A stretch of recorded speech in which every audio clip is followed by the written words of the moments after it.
Liam's life moved to the rhythm of sanded wood and the scent of sawdust. A carpenter by trade, his hands were calloused, but his spirit was gentle. Every morning at 7, he'd walk into the Daily Grind, a small coffee shop that felt like a holdover from a simpler time. It was the one constant in his predictable but satisfying world, a quiet moment before the day's labor began in earnest. Behind the counter was Ilara. She was new, only having worked there a few months, but she blended in seamlessly. She wore faded, comfortable sweaters, and her hair was often tied back in a simple, unstudied knot. What captivated Liam, however, were her eyes. They held a deep, thoughtful quality that seemed to absorb everything around her, a quiet intelligence that felt far more profound than her modest surroundings would suggest.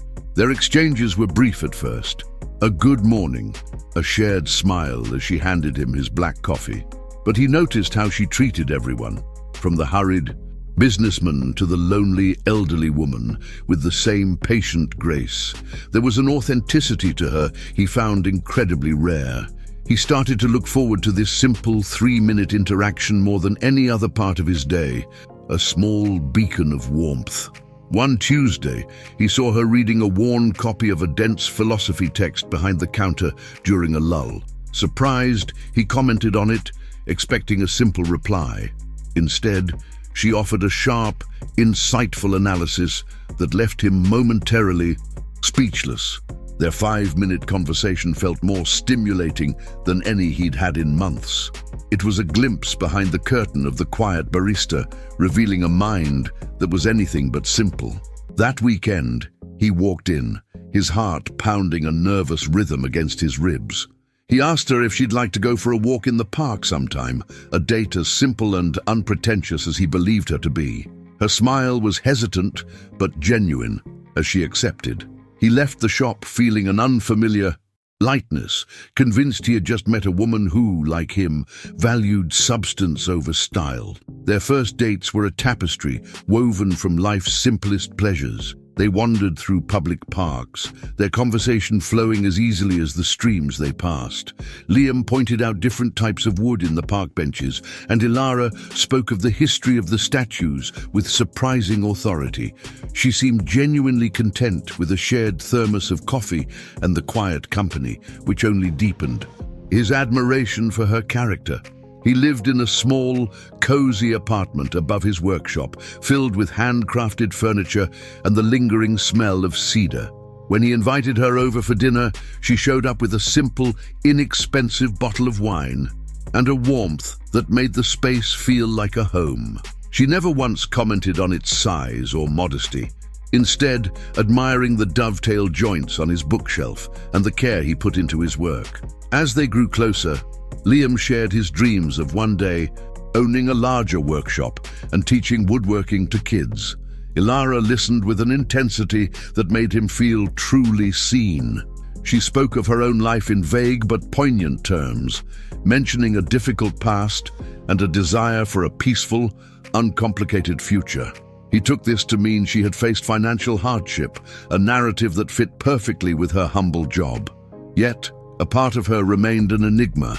She never talked about family, and when he asked where she lived, she would just say, "across town," in a way that gently discouraged further questions. She never invited him to her place, claiming her roommate was fiercely private.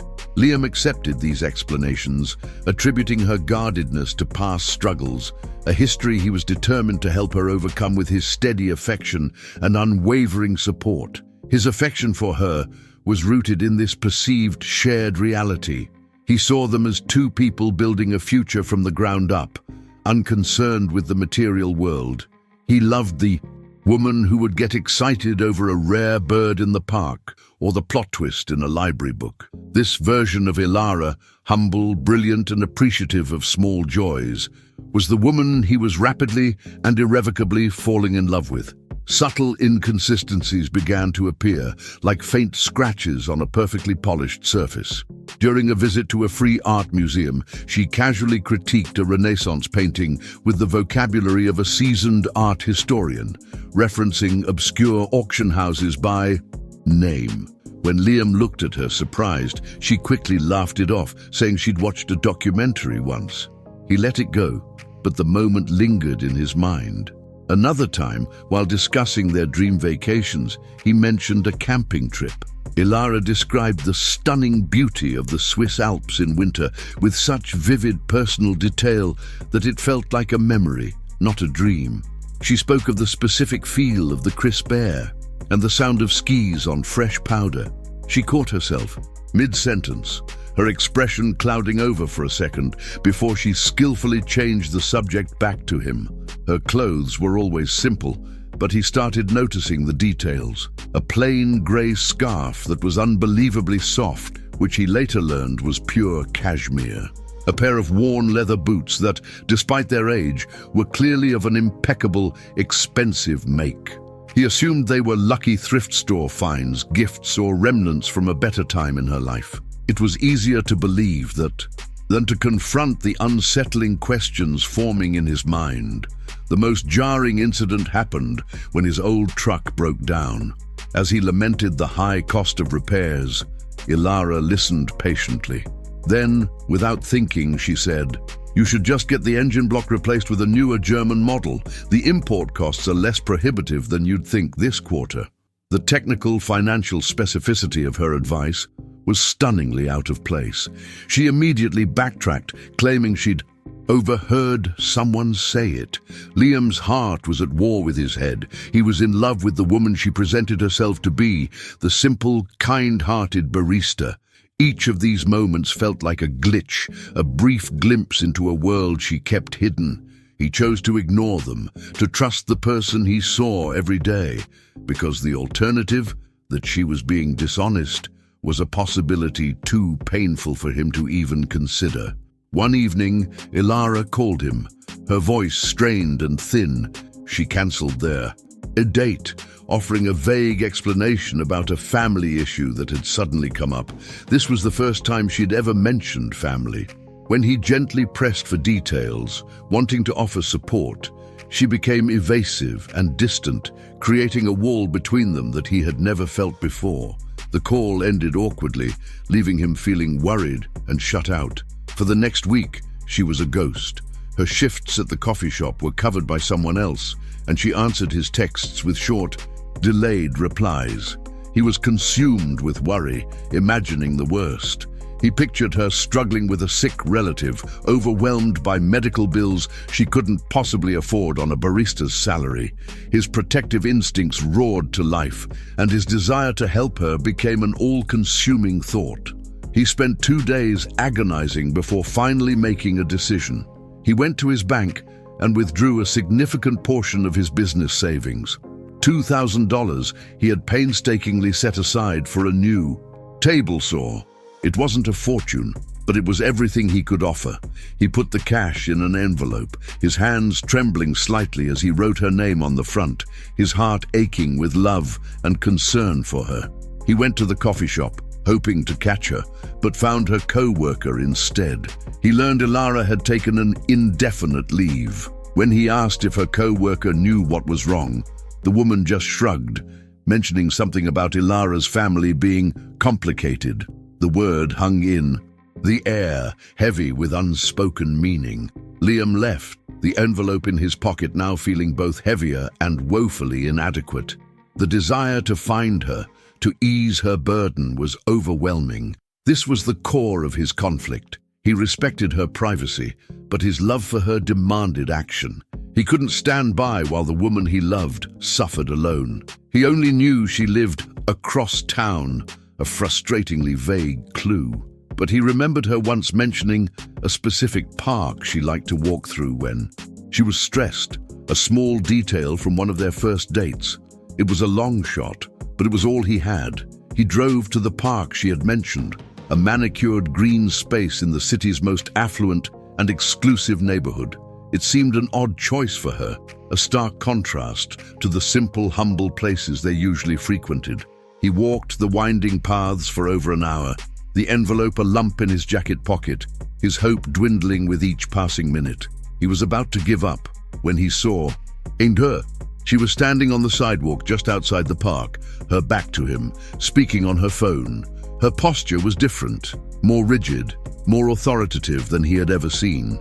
She was dressed not in a faded sweater, but in a tailored wool coat that screamed quiet luxury. Relief washed over him, quickly followed by a disorienting sense of confusion. He started walking towards her, ready to call out her name.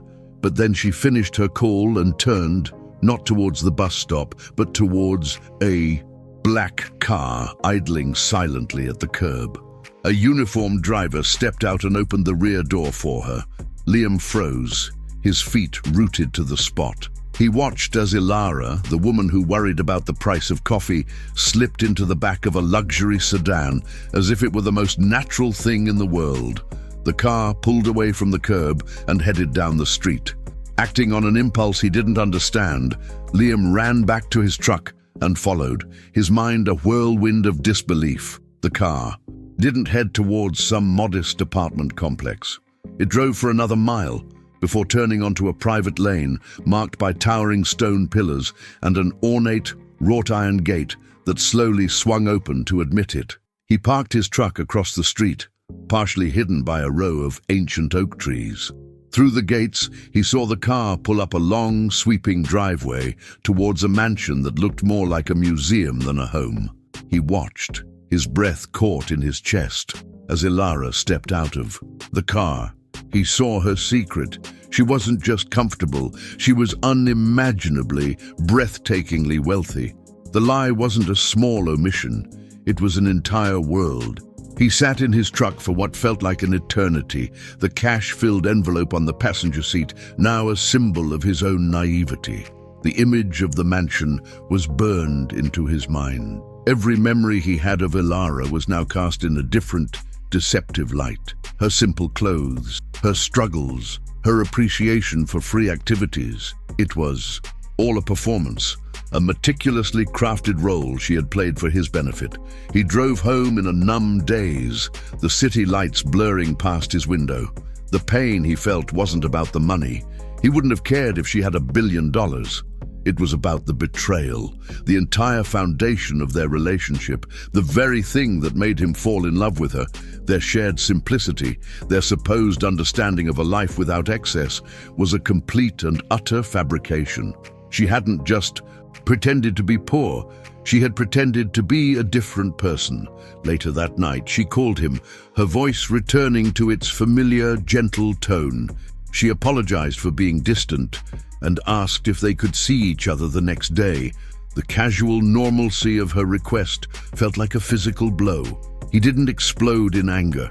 A cold, quiet sorrow had settled deep within him. He simply said, "I know, Ilara.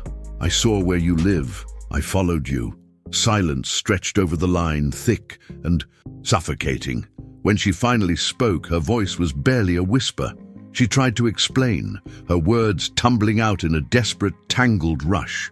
She spoke of a lonely upbringing, of fortune hunters, of a deep-seated fear that no one would ever see her for who she was, only for her family's name and wealth. She told him she was just trying to find something real.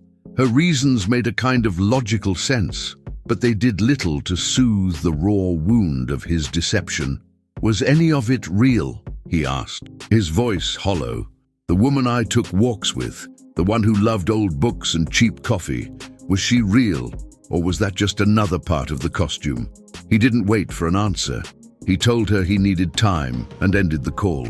The silence in his small apartment feeling as vast and empty as the mansion she called home. The days that followed were filled with a profound emptiness. The coffee shop felt like a monument to a lie, and the memories that once brought him comfort were now tainted with doubt. Liam threw himself into his work, the physical exertion a welcome distraction from the emotional turmoil. He planed and sanded and sawed, trying to shape wood into something honest and true, something he could no longer find in his relationship. He wrestled with her motives. Was she a malicious manipulator, or was she just a scared, lonely woman who used a clumsy, hurtful method to protect her heart? He replayed their conversations, searching for genuine moments. He remembered the Look in her eyes when he spoke of his dreams, the real laughter they shared over a silly movie. The feelings had felt real. Could true emotions blossom from a seed of deceit? Ilara, for her part, was facing her own reckoning. Stripped of her disguise, she was forced to confront the consequences of her choices. The safety of her wealth had become a prison, isolating her from the one person who had seen her, or at least a version of her, and loved what he saw. She sent him a long, handwritten letter, not of excuses, but of confession. She detailed her gilded cage, her yearning for normalcy, and the paralyzing fear that led to her deception. In the letter, she didn't ask for forgiveness or a second chance. She simply laid the truth bare, acknowledging the depth of his hurt and taking full responsibility for the lie she had constructed. She admitted that in her quest for something authentic, she had become the most inauthentic person of all. The letter was a painful, honest, and a vulnerable admission of her flawed humanity, the first truly transparent thing she had ever given him. Liam read the letter several times. It didn't magically erase the betrayal, but it chiseled away at the cold anger, replacing it with a more complex and sorrowful understanding. He began to see her not as a liar, but as a person trapped by circumstance, both of her own making and of the world she was born into. The question was no longer about her wealth, but about the currency of trust and whether a debt so large could ever truly be repaid. Weeks later, Liam asked her to meet him. He chose a neutral location, a quiet bench in a different park, one with no shared memories to haunt them. When she arrived, she looked different. She wore simple, nice clothes that were neither the costume of a barista nor the uniform of an heiress. They were just her. There was a vulnerability in her eyes he had never seen before, a fear mixed with a sliver of hope. Their conversation was quiet and difficult. There were no grand apologies or dramatic reconciliations. He explained the depth of his hurt, the feeling that their entire history was a story he had told himself. She listened without interruption, without defense. She then spoke of her own reality, of the isolation that wealth creates, and how his genuine kindness had been a light she was terrified of losing by telling the truth. He didn't have a simple answer. The trust between them was shattered, and he knew it couldn't be glued back together to look like it was never broken. It would have to be rebuilt, piece by painful piece, with honesty as the new foundation. He told her he couldn't go back to who they were because that relationship was based on a lie. The only path forward was to start from scratch as two honest, flawed people. The story of the woman who pretended to be poor until he saw her secret wasn't a fairy tale with a simple ending. It was a complex lesson about human nature. It revealed that sometimes people lie not from malice, but from fear. It showed that true value isn't found in a bank account, but in the courage to be vulnerable and the grace to understand the imperfections of others. They left the park that day not as a couple, but as two people who had agreed to try. Their future was an unwritten page, uncertain and fragile. But for the first time, it would be a story they wrote together, with no secrets and no disguises, learning that the most valuable thing you can build with another person is not a life of comfort, but a bond of unwavering truth. What do you think they should do? Can a relationship truly be rebuilt after a lie of this magnitude? Share your thoughts in the comments below, and don't forget to subscribe for more stories that explore the complexities of the human heart.